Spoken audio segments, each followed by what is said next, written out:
Hello साथियों, मैं Anoop Singh A to Z classes के इस ऑनलाइन प्लेटफॉर्म पर आप सभी का स्वागत करता हूं। साथियों, आजकल ये चर्चा सामने आया है, करंट में एक चर्चा सामने बना हुआ है कि उत्तर प्रदेश के गोरखपुर में नालियों में बह रहा सोना। तो आज हम ये पूरी घटना जानेंगे और जानेंगे कि कहां पे सोना बह रहा है, कैसे बह रहा है, कौन निकाल रहा है। ये पूरी घटना हम आज इस क्लास में जानेंगे।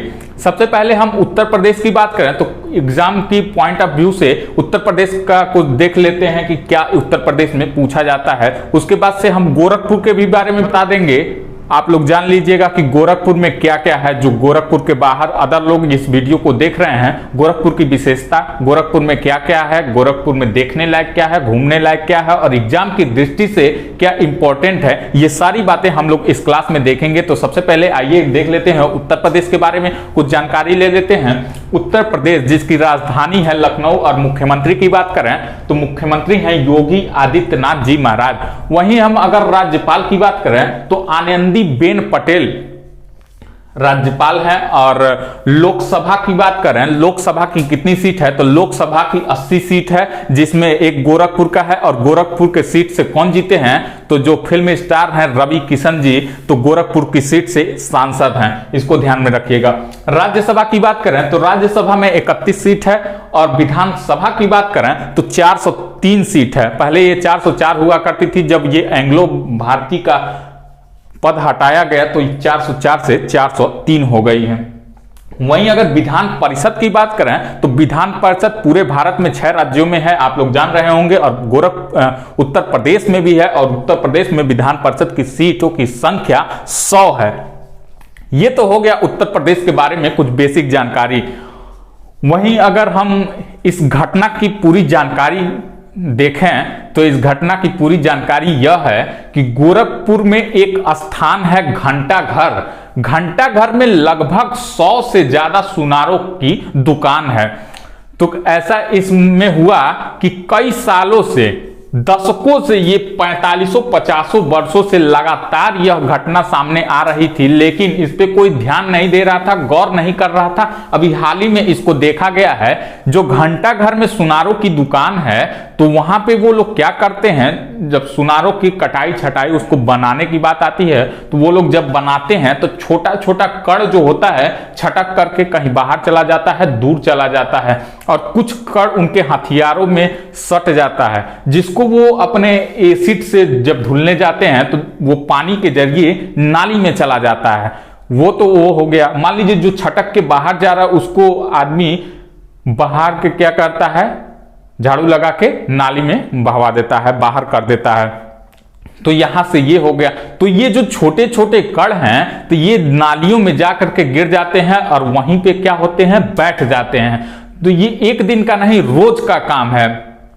तो इन्हीं नालियों को क्या करते हैं, एक जाति है डोम जाति, तो वो इस नालियों में क्या करते हैं, आप लोग देख रहे होंगे, यहां से उस नालियों में से निकालते हैं, उस कचड़े को निकालते हैं और उस कचड़े को क्या करते हैं, तेजाब और पारे से उसको धुलते हैं। धुलने के बाद उनको क्या होता है, छोटा छोटा सोने का टुकड़ा प्राप्त होता है। और वही सोने का टुकड़ा वो क्या करते हैं, वही सोने का टुकड़ा फिर से वो उसी सुनार की दुकान पे बेच देते हैं। लगभग गोरखपुर में प्रतिदिन 100 से अधिक परिवार इससे गुजर बसर अपना कर रहा है।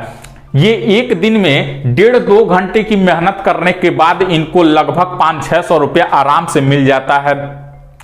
इसमें ज्यादातर महिलाएं इसमें होती हैं, ज्यादातर इसमें महिलाएं काम करती हैं और नालियों से ये कचरा निकाल करके तेजाब पानी से धोती हैं।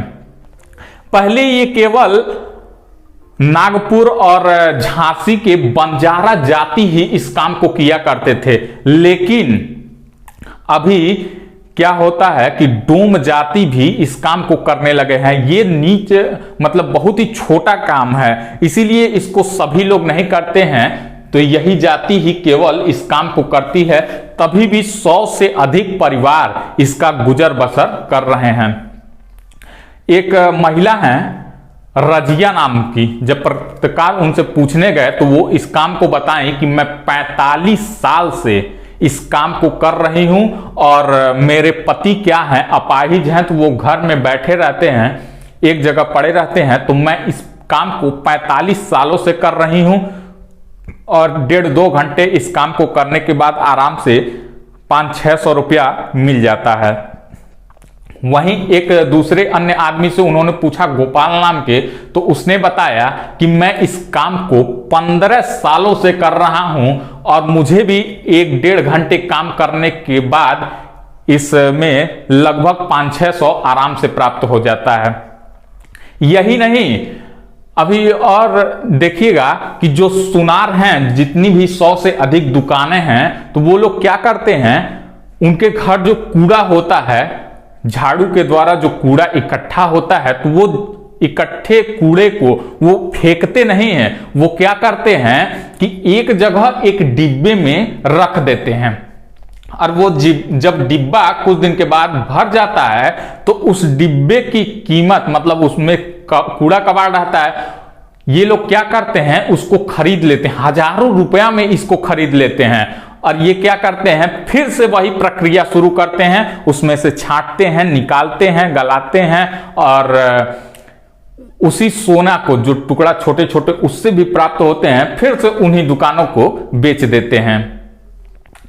ये तो हो गया एक जगह घंटा घर की बात। अब दूसरे जगह भी एक जगह से सोना निकल रहा है, ये भी जान लीजिए। जो राप्ती नदी है, गोरखपुर में एक नदी है राप्ती नदी, वहां पे क्या होता है, मृतकों को जलाया जाता है। तो मृतकों को जब जलाया जाता है तो खास करके महिलाएं जब जलती हैं तो उनके शरीर में जो सोना का जो पहनी रहती है, मान लीजिए नाक में, कान में जो पहनी रहती हैं, तो अक्सर लोग उसको निकालते नहीं हैं या फिर अलग से भी उनके शॉप के पास सोने का कुछ भी रख दिया जाता है, तो लोग उसको निकालते नहीं हैं। तो वही क्या होता है, जलने के बाद शरीर तो राख हो जाता है, राख तो पानी में बह जाता है, लेकिन वो जो सोना होता है वहीं पे बैठ जाता है पानी में। तो वही ये जाति के लोग क्या करते हैं, वहां से भी सोना को निकालते हैं और फिर ला करके इससे बेच देते हैं। तो कई परिवार इससे अपना गुजर बसर कर रहा है। ये घटना हाल ही में करंट में बना हुआ है, तो ये महत्वपूर्ण था, मैंने सोचा आप लोगों को बता देना चाहिए। वहीं अगर हम गोरखपुर की विशेषता की बात करें कि एग्जाम की दृष्टि से गोरखपुर में क्या क्या है, तो गोरखपुर में घूमने की दृष्टि से और वहीं परीक्षा में भी बहुत सवाल पूछे जाते हैं, तो एक एक के बारे में हम लोग चर्चा करेंगे। पहली बात करें कि गोरखपुर के सांसद कौन है, जो ये लोकसभा की सीट है 80 सीट, वहां के सांसद अभी हमने बताया रवि किशन जी फिल्म स्टार हैं, वो हैं। और दूसरी बात करें गीता प्रेस की, धार्मिक पुस्तकें जहां से निकलती हैं और देश में ही नहीं, केवल भारत में ही नहीं, विदेशों में इस पुस्तकों का व्यापार होता है, मतलब भेजे जाते हैं। तो गीता प्रेस यहाँ का मुख्य है, क्योंकि यहाँ से धार्मिक पुस्तकें निकलती हैं और विदेशों में इसकी सप्लाई होती है। और तीसरी बात करें चिड़ियाघर की, तो अशफाक उल्लाह खां चिड़ियाघर बनाया हुआ है। अशफाक उल्लाह खां जानते ही होंगे, काकोरी ट्रेन एक्शन में उन्होंने महत्वपूर्ण भूमिका निभाई थी, तो वहां से देख लीजिएगा अशफाक उल्लाह खां के नाम पर यहाँ पे चिड़ियाघर है। वहीं अगर फर्टिलाइजर की बात करें, जहां पे यूरिया खाद बनता है, बहुत दिनों से यह बंद था, लेकिन योगी जी के आने के बाद इसको खोला गया और यहाँ पे यूरिया खाद बनता है, फर्टिलाइजर की विशेषता हो गई। अब वही बात करें गोरखनाथ मंदिर की, जिसके मठाध्यक्ष कौन है, योगी आदित्यनाथ जी महाराज हैं, तो इसको भी ध्यान रखिएगा। गोरखनाथ मंदिर कहां है, गोरखपुर में है। जो चौरी चौरा कांड हुआ था वो भी गोरखपुर जिला के अंतर्गत ही आता है। चौरी चौरा कांड 4 फरवरी 1922 में यह कांड हुआ था, इसको भी ध्यान रखिएगा। शहीद बाबू बंधु सिंह की बात करें तो अंग्रेजों द्वारा जब उनको फांसी दिया जा रहा था तो उनकी फांसी टूट जा रही थी। तरकुलहा में उनको फांसी दिया जा रहा था तो फांसी बार बार टूट जा रही थी, तो उनको भी ध्यान रखिएगा। शहीद बंधु सिंह, तरकुलहा भी क्या है, गोरखपुर के अंतर्गत आता है। वहीं अगर तारामंडल की बात करें तो गोरखपुर में तारामंडल भी है, और जिसमें क्या होता है 11D की फिल्में दिखाई जाती हैं। जैसे 2D होता है, 3D होता है, तो वैसे उसमें 11D की फिल्में दिखाई जाती हैं। उसमें टिकट लगता है और जाना पड़ता है देखने के लिए। उसमें अगर आप लोग चश्मा लगा के देखना पड़ता है, देखेंगे तो ऐसा प्रतीत होगा कि हाँ हम आसमान में उड़ रहे हैं, बारिश हो रहा है, ये है वो है, मतलब एकदम रियल प्रतीत होता है। यहां से ये देख लीजिएगा, गोरखपुर में एक नदी बहती है, राप्ती नदी। गोरखपुर में एक ताल है, रामगढ़ ताल। गोरखपुर रेलवे स्टेशन की बात करें तो पूर्वोत्तर रेलवे का मुख्यालय कहां पे है? गोरखपुर में है। वहीं डीडीयू यूनिवर्सिटी, दीनदयाल उपाध्याय गोरखपुर विश्वविद्यालय, दीनदयाल के नाम पे इनका इस विश्वविद्यालय का नाम पड़ा है, तो इसको भी ध्यान रखिएगा। वहीं गुरु गोरक्षनाथ डीम्ड विश्वविद्यालय भी यहीं पे है, इसको भी ध्यान रखिएगा। गोरखपुर की और विशेषताओं की बात करें तो मदन मोहन मालवीय इंजीनियरिंग कॉलेज यहां पे स्थित है, मदन मोहन मालवीय इंजीनियरिंग कॉलेज। वहीं गोरखपुर में ही एयरफोर्स स्टेशन है, इसको भी देख लीजिएगा, एयरफोर्स स्टेशन। इसके साथ साथ एम्स भी गोरखपुर में ही बना हुआ है। एम्स के साथ साथ मेडिकल कॉलेज भी है। मेडिकल कॉलेज पहले था लेकिन एम्स भी पास हुआ, तो एम्स भी गोरखपुर में बना हुआ है। इसके साथ और भी बात करें तो कुसमी जंगल पर्यटन स्थल भी है, तो कुसमी जंगल भी गोरखपुर में है, इसको भी ध्यान दीजिएगा। इसके साथ साथ और विशेषताओं की अगर हम बात करते हैं तो सिटी बसें चारों तरफ गोरखपुर में चलने लगी हैं। जो सिटी बसें हैं एसी वाली, वो चारों तरफ गोरखपुर में चलने लगी हैं। और भी बात करें तो मेट्रो भी पास हो गया है, अब गोरखपुर में जल्दी ही मेट्रो की भी शुरुआत होने जा रही है।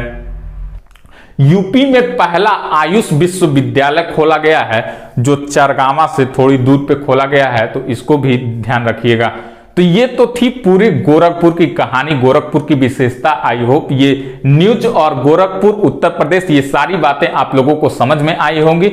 अगर आप लोगों को वीडियो अच्छी लगी हो तो वीडियो को लाइक कीजिए, शेयर कीजिए, और अभी तक जिन्होंने भी इस चैनल को सब्सक्राइब नहीं किया है वो इस चैनल को सब्सक्राइब कर दें। धन्यवाद साथियों।